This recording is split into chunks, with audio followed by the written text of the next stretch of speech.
से योगी जी की सरकार बनी है तब से आतंक हमारे लखनऊ में नहीं पूरे प्रदेश में मतलब लगभग समाप्त हो चुका है। सब ठाकुरवाद चल रहा है, कब्रिस्तान और शमशान की राजनीति चल रही है, हिंदू मुसलमानों को लड़ाया जा रहा है। यहाँ सारे लोग वकील लोग इकट्ठा हैं। वकील के वेलफेयर के लिए किस गवर्नमेंट ने किया? आप इतिहास उठा के देख लीजिए। अगर 2000 की नोट बंद की गई, लोग कहते थे गवर्नमेंट नहीं आएगी पलट के, लोग देखना नहीं पसंद करते थे, क्यों आ गई? कुछ तो रीजन होगा। नमस्ते, मैं सौरभ हूँ। आप देख रहे हैं दी लल्लन टॉप की चुनाव यात्रा और हमारे कैमरे के सामने से एक वकील साहब जा चुके हैं।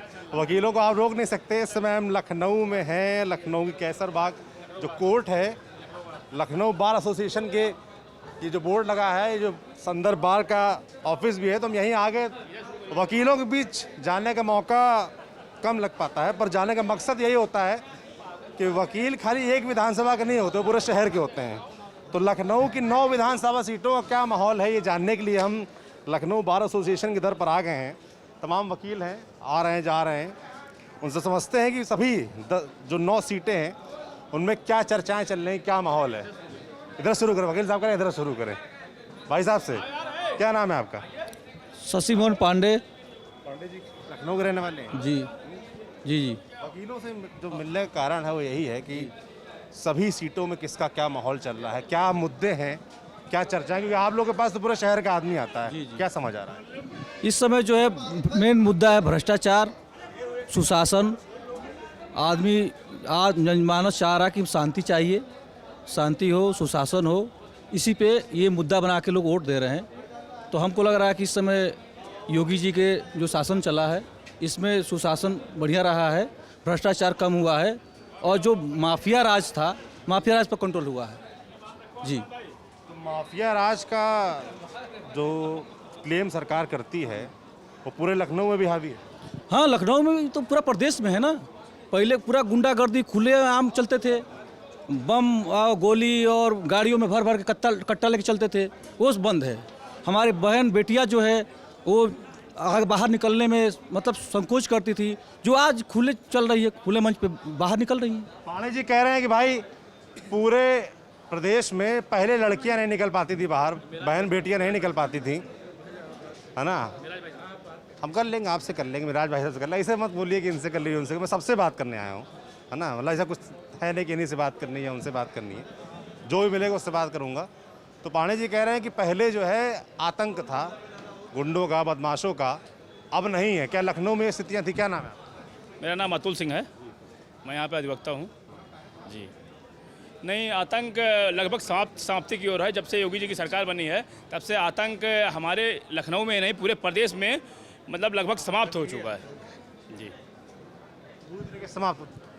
देखिए, अभी तो शुरुआत है। अभी वकील है, मैं देखिए ये थोड़ा पार्टी वाली थोड़ी बातचीत लग रही है कि मुझे ऐसा लग रहा है कि एक पार्टी विशेष के समर्थक के तौर पे मैं देखिए मुद्दों पे बात करने आया हूँ कि लखनऊ के क्या मुद्दे हैं, है ना। लखनऊ के क्या मुद्दे हैं, किन मुद्दों पर वोट मांगा जा रहा है, किन मुद्दों पर वोट लड़ा आप लोगों के पास, क्योंकि पूरे शहर का आदमी आता है। अगर सच बोल रहा है तो आपको लग रहा है पार्टी विशेष का है। इस समय पूरा प्रदेश, पूरा लखनऊ योगीमय हो चुका है, लेकिन आपको ये लग रहा है कि पार्टी मतलब हम लोग पार्टी का सपोर्ट कर रहे हैं जी। मुझे ऐसा लग रहा है कि आप पार्टी का सपोर्ट कर, मुझे ऐसा लग नहीं रहा, मतलब क्योंकि मैं लखनऊ के मुद्दे पूछने आया हूँ। और बात शुरुआत कैसे हो गई कि प्रदेश में गुंडा राज खत्म हो गया। लखनऊ को मैं फिलहाल लखनऊ के क्या मुद्दे? प्रदेश की राजधानी लखनऊ है। लखनऊ में जब गुंडा राज खत्म होगा तो पूरे प्रदेश में मैसेज जाता है, इसलिए लखनऊ में खत्म हुआ है तो पूरे प्रदेश में मैसेज गया है। क्योंकि आप लोग वकील तमाम मुकदमे वगैरह भी आते होंगे, किस तरह गुंडा राज था पहले लखनऊ में? तो ये गुंडा राज, तो आप भी पत्रकार हैं, आप भी न्यूज़ चैनल से हैं, आप देखते होंगे कि जो है आज से 5 साल पहले 2 बार सपा की सरकारें बनी, बसपा की सरकारें बनी। इन लोगों में गुंडई चरम पर थी। ऐसा नहीं जनता ने उनको मौका नहीं दिया, जनता ने उनको परस्पर हमेशा मौका दिया।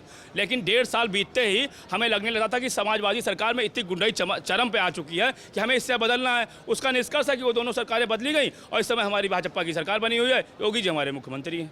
सिर्फ एक मुद्दा रहेगा? नहीं, मुद्दा काम किया, विकास किया है। आपको नहीं लग रहा विकास हुआ है? लखनऊ में क्या नया, क्या बड़ा विकास? आप ये कह रहे हैं कि 15 साल बाद, 20 साल बाद भाजपा की सरकार बनी। हम ये आप कह रहे हैं कि दाल महंगी हुई, चावल महंगा हुआ। हम कह रहे हैं दाल नहीं कह रहे भाई साहब, तमाम लोग कहते हैं, विपक्ष के लोग कहते हैं। जी, दाल चावल महंगा हुआ, ठीक है, नहीं हुआ 15 साल बाद महंगा होगा। 50 साल बाद हमारी तनख्वाह भी बढ़ी होगी, लेकिन आज के दिन में तनख्वाह, वकीलों की तनख्वाह बढ़ी है। देखिए वकील क्यों नहीं बढ़ी है भाई? आज जो 100 रुपये था वो 500 रुपये हो गया, नहीं हुआ है? आप बताइए, 100 रुपये आज 500 रुपये हो गए हैं। वकीलों की आमदनी बढ़ी है, दाल वो बढ़ी है। हमारा विशेष मुद्दा ये नहीं है, हम अगर हम दाल महंगी खा लेंगे, चावल महंगा खा लेंगे, लेकिन गाली और गोली नहीं खाएंगे ना हम अपने प्रदेश में। बताइए, आप बताइए। तो आज हम सुख से जी रहे हैं, शांति से जी रहे हैं, हमारी जो है सर्व समाज शांति से जी रहा है। इसी का फल है कि आज योगी जी की सरकार दोबारा बनने जा रही है प्रदेश में। क्या नाम है आपका? मेराज अहमद। जी जी, जैसे भाई साहब ये कह रहे हैं कि वकीलों की आमदनी बढ़ गई है ना, या लोगों की आमदनी बढ़ गई है, महंगाई का इसलिए उतना असर नहीं है, क्या देखते हैं?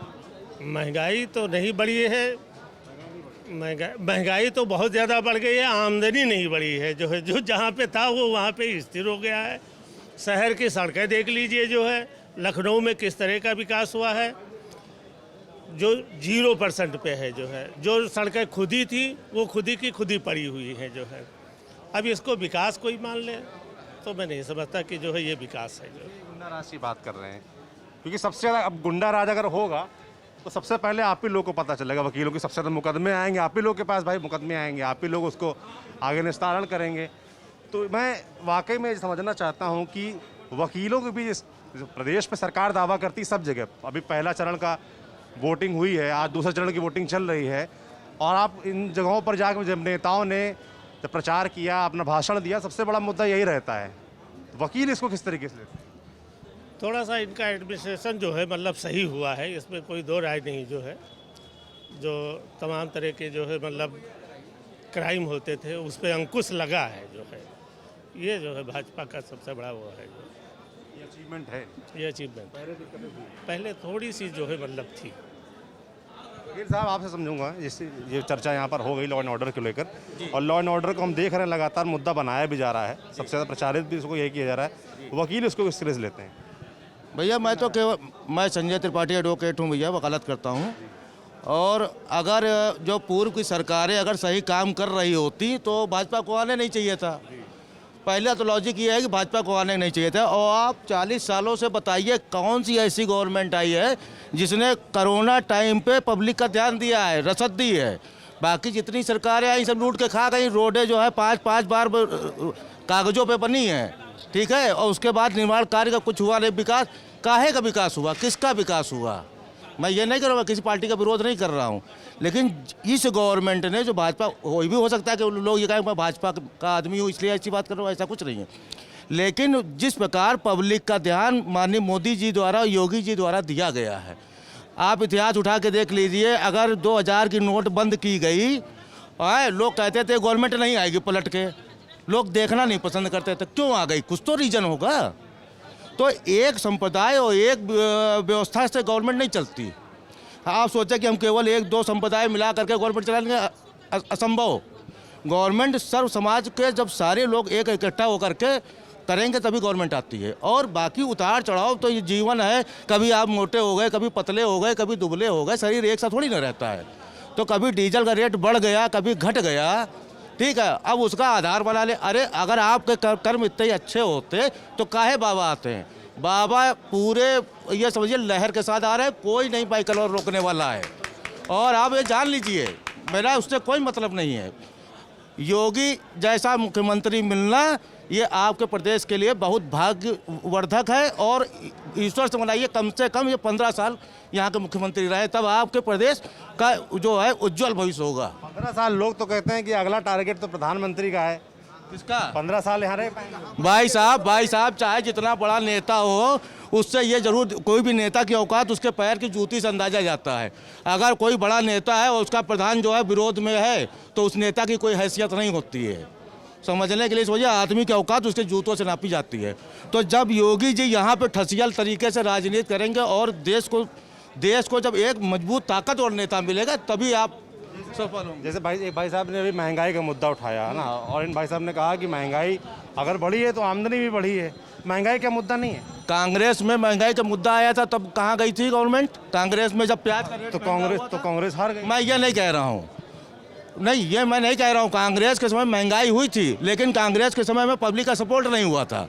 कितने लोगों को आज आप देखिए, किसानों को 2000 रुपया मिल रहा है। हर आदमी थोड़ी ना बड़ा किसान है, छोटे किसान भी हैं, हर 2000 रुपया मिल रहा है।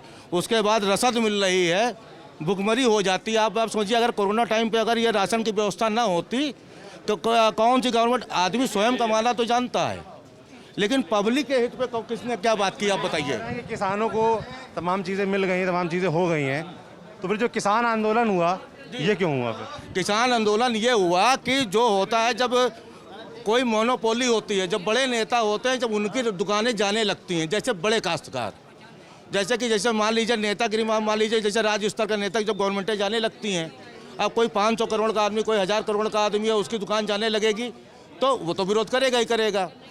तो आप कह रहे हैं कि वो किसान नहीं थे, वो विपक्ष था। जनरल जो वो ये एक पॉलिसी के तहत ये एक कार्रवाई थी गवर्नमेंट के विरोध में, और कुछ नहीं था उसमें। किसान होता तो जनरल किसान ना करके आवे पब्लिक में, हम बतावें तब हम माने आपकी बात।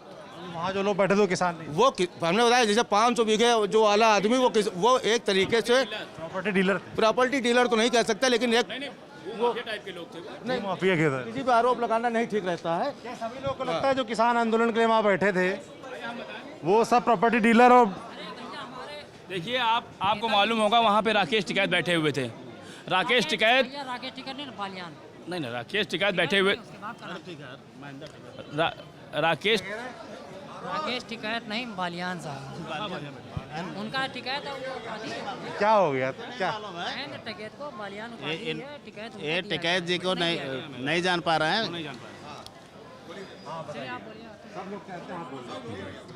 नहीं आपको जानकारी है, वहाँ पे राकेश टिकैत बैठे थे, जो अपने आप को किसानों का नेता बता रहे थे। और नहीं, किसानों के नेता क्या, वो किसानों के नेता कहाँ से थे बताइए? वो शुद्ध रूप से भूमाफिया थे, प्रॉपर्टी डीलर थे, उनके पास माफिया थे। तो योगी सरकार तो दावा करती है कि भूमाफियाओं को अंदर कर दिया, जेल में डाल दिया, बुलडोजर चला दिया, तो बाहर कैसे घूम रहे हैं? नहीं, बाहर घूम रहे हैं। देखिए, भूमाफिया का मतलब क्या होता है? ज़मीनों पे अवैध कब्जा करना। जब उसकी कोई शिकायत करेगा, हमारी सरकार उसको काम करेगी। शिकायत नहीं हुई तो आपको पता कैसे चला? नहीं, दबंग है। देखिए, आप कह रहे हैं भूमाफिया हैं, फिर आप कह रहे हैं कोई शिकायत नहीं हुई इसलिए कार्रवाई नहीं हुई। तो वकील साहब, अगर कार्रवाई नहीं हो रही, शिकायत नहीं हुई, तो भूमाफिया कहाँ से पता चला? नहीं, भूमाफिया का सेंस का मतलब है कि उनके पास इतनी ज़मीनें आई कहाँ से? चिन्हित रहते हैं। ज़मीनें आई कहाँ से, आप पूछ रहे हैं? कितनी ज़मीन है उनके पास अकूत संपत्ति है। आप पता करिए, राकेश टिकैत के पास भाई, आप कह रहे हैं ना कि उनके पास इतनी संपत्ति कहाँ से आई? संपत्तियाँ हैं उनके कितनी संपत्ति? सबको मालूम है अकूत संपत्तियाँ हैं। नहीं नहीं, पेट्रोल पंप वगैरह हैं, होटल हैं, बिल्डिंगें हैं उनकी। नोएडा उधर ही है, सब पंजाब दिल्ली के अरे करीब हरियाणा में, हरियाणा में हर जगह, कई जगह। ये केवल दिल्ली या हरियाणा नहीं है, कई जगह है। जानकारी कहाँ से मिली? जानकारी यही न्यूज़ से होती है, न्यूज़ में बोलते, हाँ न्यूज़ से हुई। और कोई टिकैत हम रिश्तेदार नहीं है ना वहाँ पे 5 स्टार का जिसे होटल व्यवस्थाएं लेकर के वहाँ पे धरना, होटल व्यवस्थाएं लेकर के वहाँ पे धरना बैठे हैं। इस तरह से किसान नहीं होता है। हम लोग किसानी, हमारे मत, हम लोग किसान हैं और घर पे किसान। शराब पीने की व्यवस्था थी? और क्या, किसान आंदोलन में शराब पीने की व्यवस्था थी सारी, ऐशो आराम, एसी लगी थी, पंखा लगा था, सब लोग वहाँ लेटते थे। तो क्या हुआ, आंदोलन किसान नहीं होना चाहिए था। मतलब अगर किसान के पंखे के नीचे लेटे तो वो किसान नहीं है। नहीं, पंखे लेटे नहीं, किसान का मतलब ये नहीं कि शराब की व्यवस्था, उसको ऐश आराम की सारी व्यवस्था है। वहाँ आंदोलन पर बैठे तो वो केवल दिखावा कर रहे थे। असली किसान तो खेत में काम कर रहा है ना, विदेशों से फंडिंग ले रहे हैं, उसी के लिए काम कर रहे हैं। ये आप लोग कह रहे हैं कि वो किसान नहीं थे। सुनिए, तो आप लोग कह रहे हैं वो किसान नहीं थे, आप लोग कह रहे हैं वो ब्लैकमेलर थे, आप लोग कह रहे हैं भूमाफिया थे, है ना, आप लोग कह रहे हैं विपक्ष था। सब मतलब गलत आदमी थे सब लोग, किसान, है ना, गलत थे। किसान दाढ़ी नहीं बनवा पाता, पैसे नहीं होते किसान के पास पैसे नहीं होते दाढ़ी बनवाने के। नहीं, बिल्कुल सही बात बोल रहे हैं। मगर फिर आंदोलन जिस मुद्दे के लिए हो रहा था, 3 कृषि कानून, अगर वो सब लोग इतना विपक्ष में थे तो वापस क्यों हो गए फिर? नहीं, वो तो बताया। जिस प्रकार कांग्रेस के समय में एक आंदोलन हुआ था अन्ना हजारे वाला, ठीक है, और कांग्रेस का विरोध किया गया था पार्टी द्वारा कि भ्रष्टाचार बहुत है। फिर उन्हीं केजरीवाल ने कांग्रेस से ही समझौता करके गवर्नमेंट बनाया दिल्ली में। तो खेल कहाँ हुआ और क्या खेल, आगे का क्या निर्णय हुआ? तो वैसे ये भी एक प्रकार का खेल था भाजपा के खिलाफ। और जानते हैं जिसने तो आप कह रहे हैं वो खेल किया था कांग्रेस के खिलाफ, ये खेल हुआ भाजपा के खिलाफ। ये खेल भाजपा के खिलाफ हुआ और कांग्रेसियों ने पीछे। मान क्यों गई फिर? कौन सरकार मान तो इसलिए मजबूरी में तो गई। मोदी जी आए। अच्छा सुनिए, बात सुनिए। मोदी जी आए और हाँ तो वही बार बार हमारी सरकार ये कहती थी, बीजेपी सरकार ये कहती थी कि आप, हाँ चलिए, हमारी सरकार हमारे देश में, हमारे प्रदेश में तो हमारी सरकार हुई ना। हमारी सरकार ये कहती थी कि आप इन बिलों में ये बताइए कि कमी क्या है, हम इनको सुधार देते हैं। लेकिन वो इस मुद्दे पे बात करने के लिए तैयार नहीं थे, क्योंकि उनको राजनीति करनी थी, उनको ब्लैकमेलिंग करनी थी बीजेपी को। तो बीजेपी जैसे हमारा शीर्ष नेतृत्व, जैसे प्रधानमंत्री नरेंद्र मोदी जी ने जब किसानों को उनको लगा कि किसान जो है मतलब इनकी वजह से विवाद स्थिति उत्पन्न हो रही है, तो उन्होंने उसको वापस ले लिया, तीनों बिलों को हमारे वापस ले लिया। कहा कि चलिए ठीक है, अगर किसान आगे राजी होगा तो हम फिर से लागू कर देंगे। ये बोला है? नहीं, उन्होंने सोचा होगा भाई, बड़े हमारे देश के प्रधानमंत्री हैं, बिना सोचे कोई निर्णय नहीं लिया होगा। उन्होंने सोचा होगा अगर आगे में हित में होगा तो उसको जो है फिर से। मतलब वो कह रहे हैं कि आप कह रहे हैं कि वो किसानों की मांग नहीं मानी उन्होंने, बवाल ना हो जाए, विवाद ना हो जाए, इसलिए।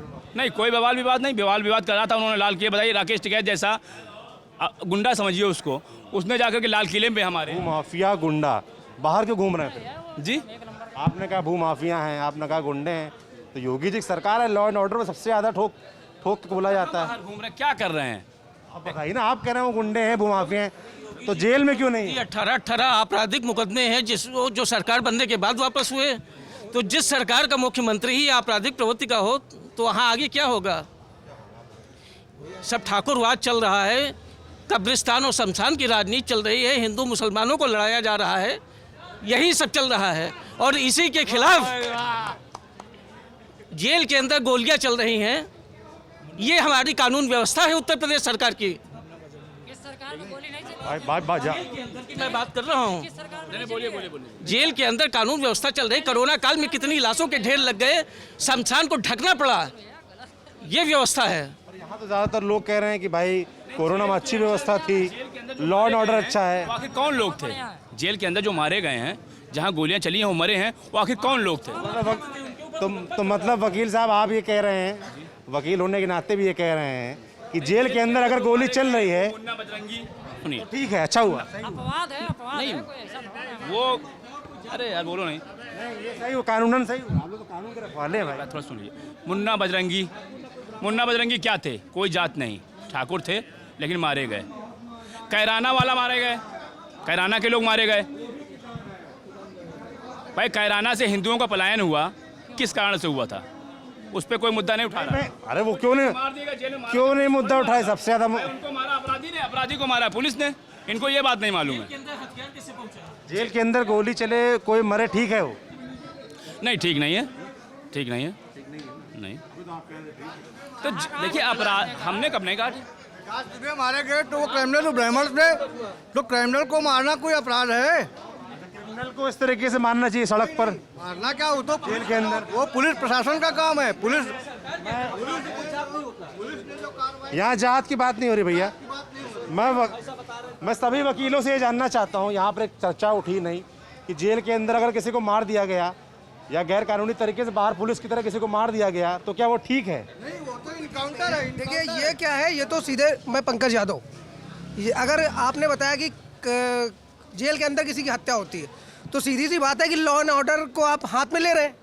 सिंपल, वहाँ पर कानून का राज ही नहीं है। जैसे यहाँ कुछ वकील यहाँ पर भी कह रहे थे कि क्योंकि वो क्रिमिनल हैं, है ना, गलत लोग हैं, मार दिए गए। क्रिमिनल हैं तो क्या आप उनको सरेआम गोली मार देंगे? भाई आपको अगर की बात नहीं हो रही सर, नहीं चाहते कि बात ये हो रही क्या वो ठीक है? नहीं, वो गलत है ही है, बिल्कुल तो गलत है, प्रक्रिया का violation वो तो गलत है ही है। शिवमंगल सिंह, तो जैसे यहाँ कुछ लोग कह रहे हैं कि वो सही है, देखो लॉ एंड ऑर्डर। आप यदि ओपिनियन ले रहे हैं, यदि इस देश में चाहे देश हो चाहे प्रदेश हो, यदि लोग अपना बट के चुनाव लड़ेंगे तो प्लस होगा बीजेपी, तुमको बताते हैं। समझाइए मुझे। सब लोग अपना चुनाव लड़ रहे हैं, कांग्रेस अलग लड़ रही है, मायावती लड़ रही है, सापा अलग रही, एमआई पार्टी अलग रही। तो जब वोट अपना बांट लेंगे तो जीतेगा कौन? अब अपना देवा नहीं लगाते हो आप, दुनिया लगाए, जितना वोटर लगाए तो जो उसे ही प्लस होगा, जिसका वोट नहीं बटेगा। तो आप कह रहे हैं सबको एक साथ लड़ना चाहिए? यार जब वोट अपना भैया बांटेंगे तो कौन जीतेगा, मतलब ये हमारा कहने का मतलब है। देखिए बहुजन पार्टियां तो ऐसे लड़ती रही ना, अलग अलग सब लड़ती। कौन जीतता? कभी कोई जीतता कभी कोई। क्या बता रहे हैं? तो वही जीत जाएगी। जब लोग बट के लड़ेंगे तो कौन जीतेगा भैया? इसमें कोई दर्द दिमाग लगाने की बातें नहीं। स्थिति में है आज लोकतंत्र, देखा जाए तो मतलब पूरे देश में बदहाल स्थिति है। कारण ये है जिस तरीके से देखिए हमारे मुद्दे क्या हैं। आज सरकारें चुनाव किस पे लड़ रही हैं? मंदिर, मस्जिद, राम। आज हम देखिए कहाँ आ गए हैं भाई। छोटे छोटे कंट्रीज हैं जो कि राफेल बना रहे हैं। हम 1.25 करोड़ की आबादी वाली कंट्री हैं, उसके बावजूद हम दूसरे से खरीद के लाते हैं, फिर उसके बाद उसमें घोटाले कर रहे हैं। अभी भी चुनाव क्या है? मंदिर मस्जिद मुद्दा बना हुआ है, जाति धर्म हिंदू मुसलमान मुद्दा बना हुआ है। आप अभी भी जिन्ना की बात कर रहे हैं। तो कहीं ना कहीं विकास की लीक से हटा दिया देश को पूरी तरह से। देश को आप बेरोजगारी पर बात नहीं कर सकते, आप शिक्षा पर बात नहीं कर सकते, आप स्वास्थ्य पर बात नहीं कर सकते। जरा सी एक छोटी सी महामारी आती है, हमारी पूरी सरकार धराशायी हो जाती है। आप लाशें गंगा में तैर गई। ऐसी बात नहीं है, धराशायी कहीं भी सरकार नहीं हुई है। पूरे विश्व में महामारी आई है, पूरे विश्व में महामारी आई है, लेकिन भारत ने जो महामारी से मुकाबला किया है किसी भी देश के प्रधानमंत्री या राष्ट्रपति ने नहीं किया है मुकाबला। मेरे प्रधानमंत्री की ये व्यवस्था थी कि हर आदमी को भोजन मिला है, हर आदमी को स्वास्थ्य सुरक्षा सभी व्यवस्थाएं मिली हैं। जिस व्यवस्था में हम लोग जी रहे हैं, आज हम लोगों का लाशों का भंडार होता है इस देश में। इतनी जनसंख्या है हमारी। जैसे ये भाई साहब कह रहे हैं कि अगर ये सब काम किए थे, सब अच्छे काम किए थे, तो इन मुद्दों पर वोट क्यों नहीं मांग रहे हैं? मांग रहे हैं, विश्वास में मांग रहे हैं, विकास में मांग रहे हैं, इसी पे तो मांग रहे हैं वोट हम। तो बाबा जी क्यों कह रहे हैं कि जो है अभी गर्मी बढ़ा देंगे, ये कर देंगे? ये शब्द नहीं है। कहीं से कोई बात ऐसी आएगी तब उसका उत्तर का प्रत्युत्तर आएगा, उत्तर का प्रत्युत्तर आएगा, उत्तर का प्रत्युत्तर जरूर आएगा। देखिए उत्तर का प्रत्युत्तर आना स्वाभाविक है। जैसे कि भाई साहब जैसे कि ये भैया कह रहे हैं कि भाई इतना सब मुद्दे हैं अच्छे अच्छे, अगर आप कह रहे हैं कोविड में अच्छा काम किया है ना, लॉ एंड ऑर्डर सुधार दिया, फिर ये 80-20 गर्मी ठीक कर देंगे या इस तरह के जो हिंदू मुस्लिम वाला एंगल आता है, इस तरह के मुद्दे क्यों? मेरी बात सुनो। अब ये शांति व्यवस्था के सुनो। सारी दुनिया जानती है कि उत्तर प्रदेश में 350 दंगा, रजिस्टर्ड दंगा, जो सांप्रदायिक दंगा हुए थे, एक पूरे यूपी में हुआ कोई दंगा? रही विकास की बात, आपके लखनऊ में 9 ओवरब्रिज सरकार ने बनाए हैं पूरे शहर के अंदर। आउटर रिंग रोड सरकार ने बनाए हैं, मेडिकल कॉलेज सरकार ने हर जिले में दिया है। बत्ती 24 घंटे सरकार ने दिया है हर गाँव। भाई साहब बत्ती 24 घंटे सरकार को दिया है। किसानों को DAP, यूरिया, बिजली, पानी, सारी व्यवस्था, राशन घर दिया है, मकान दिया, शौचालय दिया। क्या लेना पड़ा? किलो कम यूरिया, आप बोरी में 50 की जगह पे 45 किलो दे रहे हैं। 5 किलो यूरिया कम, दाम में कोई परिवर्तन नहीं हुआ। भाई साहब सब लोग रुकिए तो भाई साहब देखिए, आप लोग तो वकील है ना। रुकिए मेरी बात सुन लीजिए। आप लोग बौद्धिक वर्ग हैं, है ना। आप लोग का काम दुनिया को अब आप सब लोग देखेंगे। लखनऊ के वकीलों को दुनिया देखेगी, देश देखेगा, है ना। तो अगर अच्छा रहेगा एक एक करके बात करें, नहीं तो जैसे कि ये बोलना चाहते तो इनको सुन लीजिए, फिर जवाब दीजिए। अगर सब लोग एक साथ बोलेंगे तो कुछ समझ में नहीं आएगा ना बातचीत। आप बताइए क्या कह रहे हैं आप? क्या नाम है आपका? मेरा दिग्विजय सिंह एडवोकेट। वो तो जो ऊपर आई है बात आई है कि यूरिया मिल रही है, बिजली मिल रही है, राशन मिल रहा है। इस पर कहना चाहते हैं कि बेरोजगारों को क्या दे दिया, बेरोजगारों को क्या दे दिया। शिक्षा पे बात नहीं करते हैं, बेरोजगारों पे बात नहीं करते हैं, देश पे विकास के बारे में बात नहीं करते हैं। यूरिया की बात करते हैं तो यूरिया का मूल्य भैया अब आप बोल लीजिएगा, हम कहाँ आपको मना करते हैं। 5 किलो यूरिया प्रति बोरी कम करके उसी मूल्य पर वो कह रहे हैं कि हमने कोई मूल्य बढ़ाया नहीं। 5 किलो प्रति बोरी की यूरिया नहीं, DAP सबको 45 किलो कर दिया। 50 की जगह 50 किलो में आ रही है। देख लीजिए, हम मैं जानता हूँ, मैं भी किसान हूँ, मैं 50 बीघे का किसान हूँ। 50 किलो की DAP, 50 किलो की शर्त लगाइए, 50 किलो की आती है।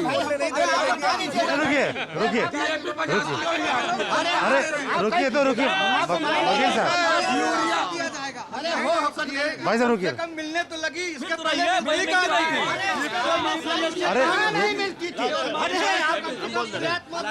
कुल मिला के बीजेपी ने अपने बेनिफिशरी जो है उनके लाभार्थी का है, वो लाभार्थी को उन्होंने सब चीज़ बता दी है।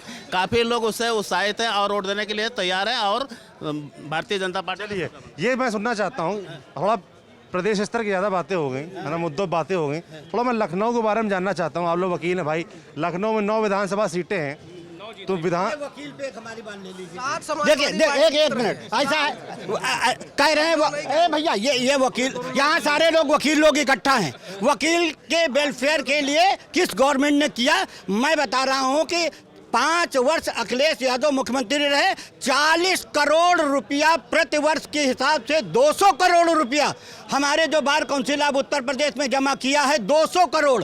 और ये आज भी जमा है, सुन लीजिए, अरे सुन लीजिए, उन्होंने कहा कि 200 करोड़ कापर्स फंड के रूप में जमा रहेगा और इसका जो इंटरेस्ट होगा हमारे किसी अधिवक्ता भाई की जो कैजुअलिटी होगी उसको उस ब्याज से उसको 5-5 लाख रुपया दिया जाएगा।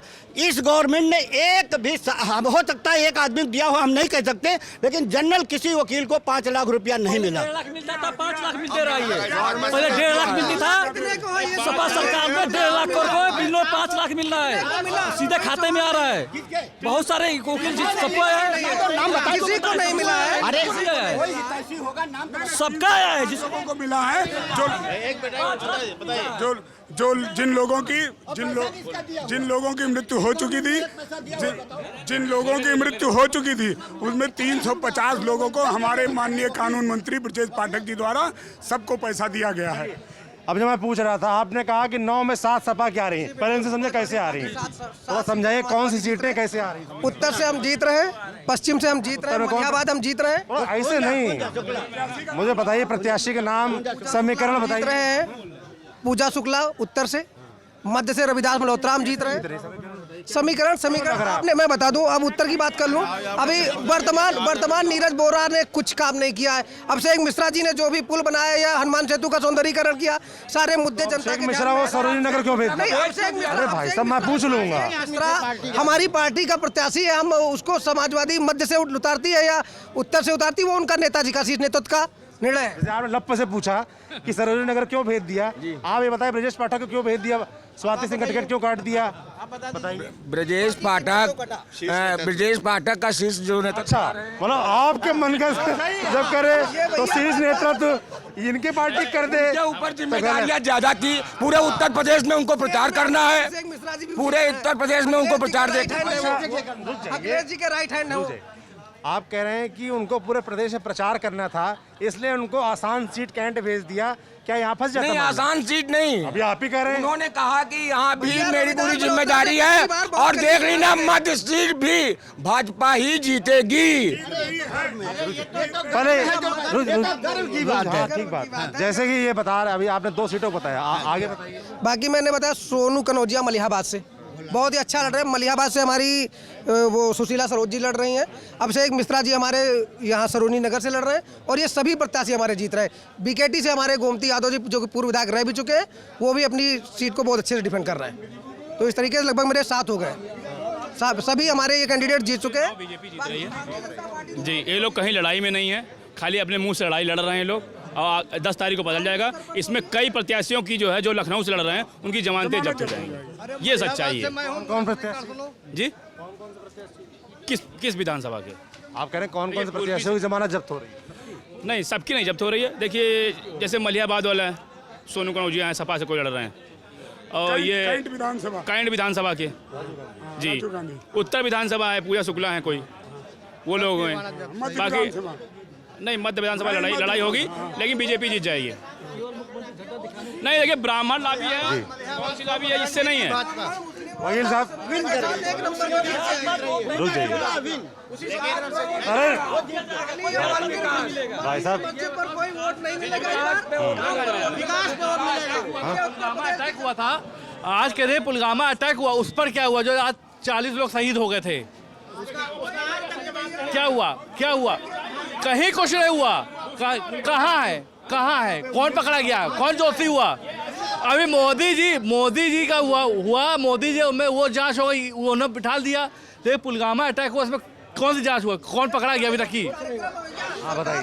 देखिए पुलवामा अटैक की बात आज कर रहे हैं, ऐसे लोग ही सुनिए होने बाद में चुनाव हो चुका है और देश देख चुका है। पुलवामा होने के बाद एनडीए भाजपा सरकार केंद्र में बनी और रह गया यूपी में 2017 में जो खिलाफ थे वही खिलाफ वर्तमान में भी हैं और 22 में सरकार 10 मार्च को आप देख लीजिएगा, सरकार भाजपा की बनेगी, योगी सरकार योगी मुख्यमंत्री होंगे। ज्यादा बहस करने की जरूरत नहीं है, जो जहाँ पे है वो वहाँ फिक्स है। हमारा प्रधानमंत्री काम करता है, ऐसे लोग सबूत मांगते हैं कि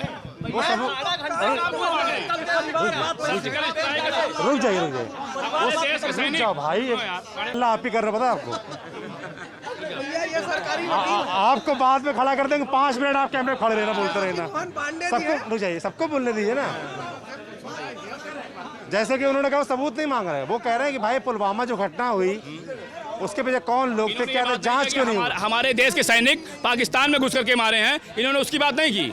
भाई जो आप हमें मारेंगे तो हम आपको मार के ही बदला लेंगे ना। सब हवा में है। 500 किलोग्राम RDX आई कहाँ से आई कुछ नहीं पता। अभी हम क्या नाम शाहरुख खान के लड़के के पास ये जो भी 2-4-10 ग्राम निकला होगा उसका सब सबूत मिल गया, कहाँ से क्या आया गांजा। अब उसका 500 किलोग्राम RDX हमारी राष्ट्रीय सुरक्षा के साथ मजाक बना रखा भारतीय जनता पार्टी ने। अभी तक कोई मतलब ऐसी कोई हमको एश्योरेंस नहीं मिला। वो राष्ट्रीय मामला है, अंतर्राष्ट्रीय मामला है, वो पंकज यादव को नहीं बताया जाएगा कि उसका सबूत क्या है। पंकज यादव नहीं जानेंगे, वो देश की सुरक्षा का विषय था, वो देश की संस्थाएं जान रही हैं हमारे की सच्चाई क्या थी, उसको रखा गया होगा अपने पास। पंकज यादव नहीं, मतलब इनको नहीं लगा कि पंकज जी देख लीजिए ये क्या है, ये नहीं चलेगा।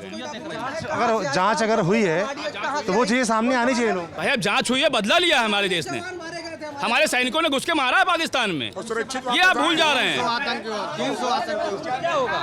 RSS के लोग, RSS देखिए भैया मैं बताऊं, भारतीय जनता पार्टी और RSS की आपने पूर्व से ही कहानी देख ली कि एक तरफ माननीय मोदी जी श्रद्धांजलि दे रहे होते हैं और उसके बाद मोदी जी एक तरफ श्रद्धांजलि देते हैं, दूसरी तरफ से उन्हीं की सपोर्टर गोडसे जिंदाबाद करते हैं। तो इस मतलब योजना के साथ जब आप कार्य कर रहे हैं, ये भावना आपकी देखिए पहले। ये कह रहे हैं गोडसे जिंदाबाद कर, श्रद्धांजलि भी दे रहे हो।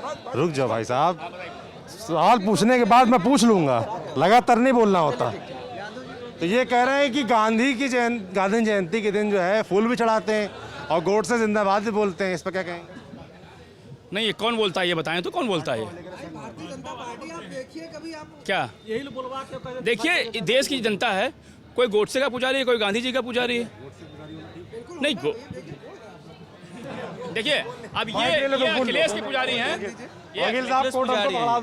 देखिए अब ये समाजवादी हैं, ये बसपा के हैं, तो इसमें ये इनकी नहीं, जैसे कि इन्होंने कहा, मैं आपसे पूछना चाहता हूँ, आप कह रहे हैं कि कोई गोडसे की पूजा करे, गोडसे की पूजा करना ठीक है? नहीं तो भाई साहब गोडसे की, यही लोग हमारे देश में, हमारे हिंदुस्तान में सिर्फ ईश्वर की पूजा होती है। किसी ने कहा कोई गोडसे की पूजा करेगा, कोई गांधी। ये कह रहा हूँ कि रिकॉर्ड है भाई साहब, अभी आपने बोला कोई गोडसे, आपने कहा गोडसे की पूजा। देखिए पूजा नहीं, हमारे देश में सिर्फ ईश्वर की पूजा होती है, ये भी ईश्वर की करते हैं, हम भी ईश्वर की करते हैं, ना गोडसे की करते हैं ना गांधी जी की करते हैं। मानने का विषय अलग है, जिन्ना आ सकते हैं, देखिए मानने का विषय अलग है कि हम गोडसे को माने, ठीक है, ये जिन्ना को माने, ये सब देखिए विषय हैं, अपने अपने विषय। यार भाई साहब बहुत हल्ला कर रहे हैं, पता है आपको? अरे पूछ तो रहा हूं, आप बोलिए, रुक जाइए, नहीं आप बताइए, मैं पूछ लूंगा ना। पूछ रहे हैं ना ये, रुक जाए बोलने।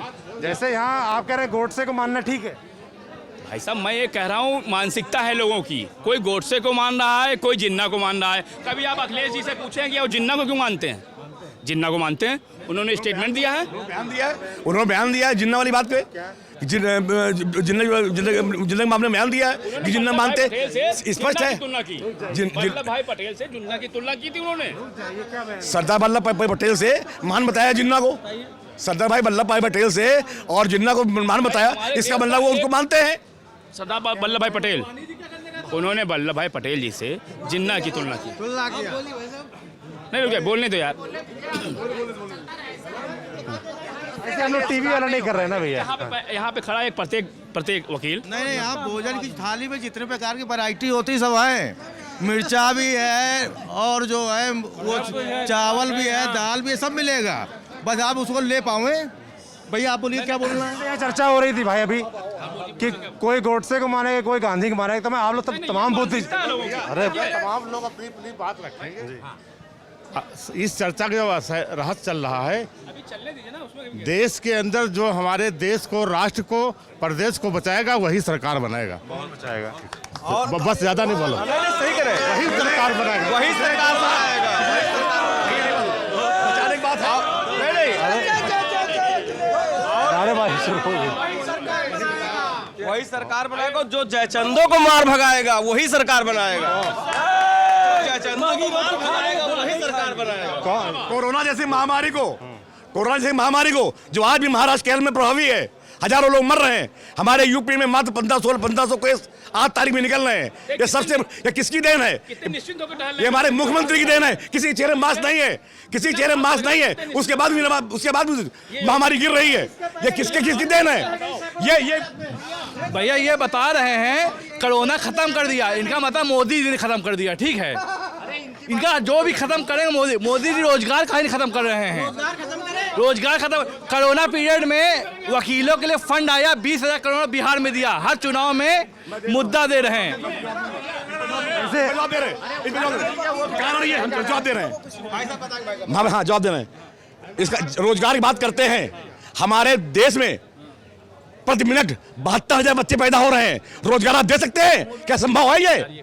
नहीं दे सकते। नहीं तो भाई हम बच्चे पैदा कर रहे हैं ना। नहीं दे सकते। हाँ वही नहीं दे सकते।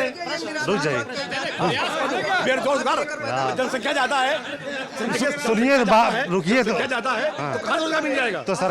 तो सरकार ये बात मान क्यों नहीं लेती है सरकार कौन कि नहीं दे पाएंगे? सरकार ने कहा 2 करोड़ नौकरी देंगे, मोदी सरकार ने कहा। जो सरकार कहा है आधी भी दी है, आगे भी काम करेंगे एकदम से। जो तमाम हमको युवा मिलते हैं प्रदेश भर में, हाँ शांति ठीक, मगर जो रोजगार मांग रहे युवा उनको कैसे मिल रहा? कहाँ नहीं मिल रहा है? रोजगार मिला है, सबको रोजगार मिला। जो रोजगार उस लायक है उसको रोजगार मिला है। अब आप पढ़ते लिखले हो रही, रोजगार मांगते हो, कहाँ से रोजगार मिलेगा? कई बार बोलना चाह रहे आप बोल लो, आप पूछिए। हम तो बोलना ही, बोलिए आप। यहाँ बात हो रही है रोजगार के मुद्दे बात हो रही है। भाई साहब कह रहे हैं रोजगार कर रहे हैं, लोग पढ़ते लिखते हैं नहीं, रोजगार मांग रहे हैं। हाँ तो क्या पूछना चाह रहे हैं? ठीक कह रहे हैं नहीं, ये ठीक नहीं कह रहे हैं। और भारतीय जनता पार्टी की गवर्नमेंट जब भी आई है तो रोजगार नहीं मिलता है, क्योंकि भारतीय जनता पार्टी का रोजगार का कोई योजना है। उनका घोषणा पत्र आप देखिए, उसमें वो राम मंदिर की बात करते हैं और वो जापान की सड़कें दिखा के यहाँ बताते हैं कि दिखा दिए। तो ये जब तक ये गवर्नमेंट रहेगी तब तक आपको रोजगार नहीं मिलेगा। पूर्वांचल एक्सप्रेस इतना बढ़िया बना हुआ है। पुरानी सरकार की योजना रोजगार बता रहा हूँ, रोजगार बहुत। आपका मानना है कि लोग पढ़े लिखे नहीं हैं, हम जो पढ़े लिखे हैं उसको रोजगार मिला है? किसको मिला है? आप बाकी जो लोग चिल्लाने से रोजगार नहीं मिलता है। आप उस लायक तो बनिए, आप उस लायक हैं तब रोजगार मिलेगा। नौकरियां बहुत लोग लायक नहीं है। नहीं, लोग लायक ही नहीं है, लोग लायक है। हम ये नहीं कह रहे हैं, हम कह रहे हैं ये चिल्ला रहे हैं, माल भी खा रहे, चिल्ला भी रहे, ऐसा नहीं होता है। अब रसगुल्ला भी खा रहे हो और चिल्ला भी रहे हो। पहले जो देखिए, पहले जो भर्तियां हुई थी केवल 2 जिले में 38,000 भर्ती हो जाती थी, बाकी 2,000 3,000 पूरे उत्तर प्रदेश जिस 75 जिला है, 2 जिला में सारे भर्ती आप करते रहे। ये क्या है? आज उत्तर प्रदेश सरकार जो योगी जी के शासन में निष्पक्ष हो रही है, किसी जात धर्म छोड़कर के भर्ती हो 200 फीसद निकले तो उसमें 199 यादव जी लोग थे। एक कास्ट उन्हीं को है इस टाइम। ये कहाँ पर देखा? देखिए बात यह है कि अगर शिक्षा की बात नहीं होगी तो योगी बाबा पैदा होंगे, मारे मारे घूमोगे, रोजगार नहीं मिल पाएगा, पब्लिक इधर से उधर हो जाएगी। समझ रहे? मेरा नाम रामचंद्र है, मेरा नाम रामचंद्र है। पूरा नाम। अच्छा ये कोई बात रुकिए। अच्छा आप लोग का कहने का मतलब क्या होता है? पूरा नाम क्या होता है? मेरा नाम रामचंद्र है। पूरा बोल दीजिए। नहीं क्या दिक्कत है? मेरा नाम अपना नाम बताइए। तो मेरा भी नाम रामचंद्र है। नहीं क्यों रामचंद्र नाम नहीं होता है? अगर आप रामचंद्र यादव भी हैं तो क्या दिक्कत है? अरे तो क्या दिक्कत है? नहीं इनको क्या दिक्कत है? जैसे भाई मैं पूछना चाह रहा हूँ, आपने ये क्यों कहा? समाज में सारी पार्टी के समर्थक है और कहीं अलग से लीबिया से पाकिस्तान से थोड़े ना आएंगे समझ। रुकिए तो यही सारे आपने इतना जोर दे के पूरा नाम पूरा हाथ सबने नहीं मैंने पूछा तो इसका इसलिए ना क्योंकि ये बता नहीं रहे थे इसलिए वकील भाई ने कहा कि पूरा नाम बताइए। सारे भाई मुझे जानते हैं, सारे भाई मुझे जानते हैं कि हम यादव हैं, तो इनको बताने की क्या जरूरत है? नहीं आपका कहने का स्पष्टीकरण से कोई मतलब नहीं है। आपका कहने का मतलब ये था कि मतलब यादव है इसलिए अखिलेश सपोर्ट करते ये मीडिया के सामने छिपा रहे थे थोड़ा सा, इसलिए क्योंकि हमने ये बात हो गई थी ना कि 199 पीसेस यादव हो गए थे, तो इन्होंने सोचा मैं भी बता दूंगा तो कहेगा मैं पक्ष ले रहा हूँ, इसलिए थोड़ा अपने भाई है इसीलिए सब लोगों ने बोल दिया।